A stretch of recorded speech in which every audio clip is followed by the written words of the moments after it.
Hey everyone, so I just thought I'd give a quick tutorial here on really just kind of how easy it is to make breakfast sausage. We're going to be making some bratwurst too. Probably going to do some beer cheddar bratwurst later with more of this pork butt, but probably what I'm going to curate for you guys is just a simple breakfast recipe, breakfast sausage recipe. Kind of come back to some of my roots from back home. You know, a salt, pepper, smoke blend. It's proprietary, but that's basically the ingredients. So you just start with a pork butt. You get it at the store. This week they were on sale, $1.69 a pound. So we look for our specials. We look to try to do this when the price is right and when the weather is favorable. And 2 times a year it's favorable. When it's cold out and you don't want to be outside, and like today it's August and you don't want to be outside. So 2 good days to stay inside. I already trimmed one up. So every pork butt's got what's called a blade bone in it. You just do a little bit of trimming on it. Try and do the best you can. It's really wanky shaped. It doesn't really trim up super well. And then kind of the rule of thumb is you want to trim out anything that doesn't look good. Anything that doesn't look good to the eye, like, I don't want to eat that. Do you want to eat that? So we just kind of trim it out, and you just throw it away, throw your blade away, give it to cat, give it to dog. Let me see if I can cut this blade bone out here real quick. Let's see. I think it's kind of easier just to cut it out when it's all whole. You can kind of follow the blade bone down there a little bit. You don't trim your finger off, which is a thing. I hope I don't do that today. The last set of stitches was only like $800, so hopefully we won't do that today. But you just kind of get in here and trim out the meat here a little bit. That's trimming down pretty nice. Feel in here, so we got another set of muscles in here. We'll try to trim that out, and then just kind of feel around. Trim out what you can. Everybody's got their own style and technique. You know, there's some guys that do this for a living. You know, they're gonna laugh just because. Well, I'm an amateur. Let's just call it what it is. But they'd already have it boned up, ground in the mixer. But I don't have all the fancy equipment, so you just do what you can. And I find it to be enjoyable to spend an afternoon trimming up the meat, adding your spices and everything, doing some test fries, and getting close. Just a little bit more down in there, and see a little better, but a backwards cut.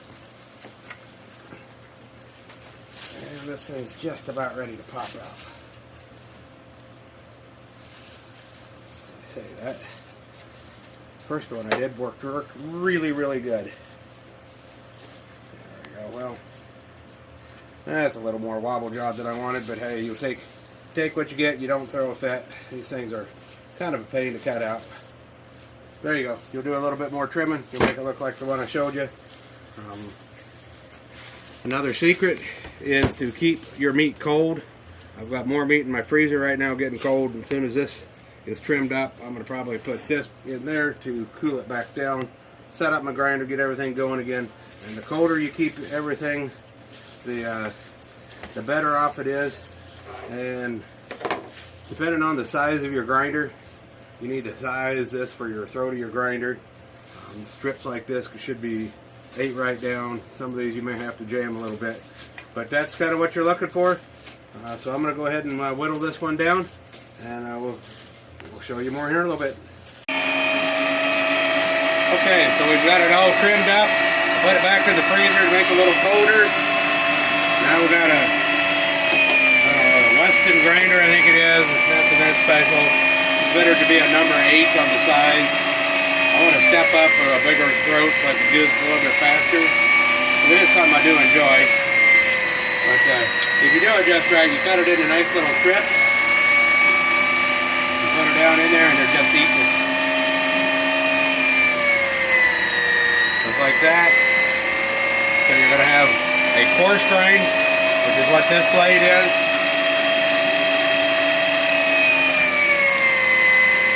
And what we do, once this is coarse ground, we're going to come back and that's when we mix the flavoring. So next step is just sit here and grind away for a while. Okay, so this is my salt blend. It's got stuff in there, I tell you, but then you know how it goes. There is another person who knows what it is. She's recording it.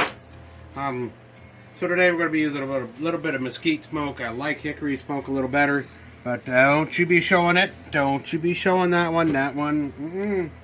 That one took me a lot of miles to figure out what that one was. Sorry y'all don't get to see that one. And then I'm going to be adding black pepper to it. This is going to be your fine, like, table salt pepper. That's going to go in there. I like to see my pepper too, so we're going to be adding some coarse grind black pepper as well. So we're going to get all this added up real good, and then we're going to be mixing it. I'll show you how we mix it here in a minute. Okay, so we've got all of my secret ingredients in there. And yes, I have cleaned my hands and arms. And they do make fancy meat mixers, and I got one over there. Just not as... It's kind of a pain to clean, and it's just about as easy to mix it this way. You just kind of give it a good stirring back and forth, get it all in there as best you can. And then once you deem it to be satisfactorily mixed, we're going to take it to the fry pan, and we're going to give it a quick taste test. And this is, of course, ground just one time. And I think we determined this was about a 15 or 16 pound batch. I've got to weigh that before we started, but it'll be pretty close. And then we got 12 pounds, 11 pounds of bratwurst we're going to make today too. So, but today is going to show you all about how to make a good breakfast sausage blend that is real close to the old-timey blend that I grew up on from back home, back out of McPherson County. There's, you know, back home there's all kinds of Mennonite butchers that make this recipe. There's some good ones, CC's, Hillsboro's sausage. Used to be Royce's up there, made a really good blend. There's that one donut shop, or I can't even think of the name of it there in Galva, that was super good. Yoder's Meats. Just to give you some examples. So this is, for me, it's a very classic home flavored taste. It's a comfort food. And being down here in southeast Kansas, there's just nowhere to get it. You have to go back home to pretty much McPherson County. And I'm going to give this about another 2-3 minutes of stirring, and then we'll give it a taste test on the frying pan. Alright, so we did here. We went ahead and test fried a batch, a patty. We deemed it was good. Now, I put it back in the freezer for a little bit. One of the secrets to try and make this better is to have your meat as cold as possible.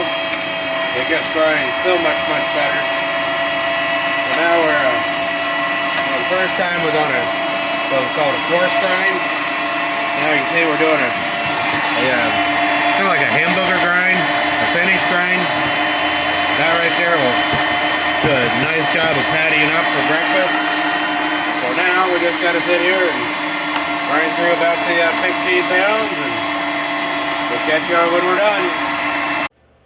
Alright, so to finish this off here, so what we do, we got a nice little kitchen scale here, and of course you zero out your pan, and we try to get it to be about a pound, which that's way close enough. Oh, Miss Precise here, she got it right at a pound. I like to have quarter-pound patties, and I know if I split it all into 4, it's just right. So she's ahead of me there a little bit. She's got some pre 1-pounders here. You're pulling this. And then we use this, and I have no idea if I can do this one-handed or not, but let's see. Okay.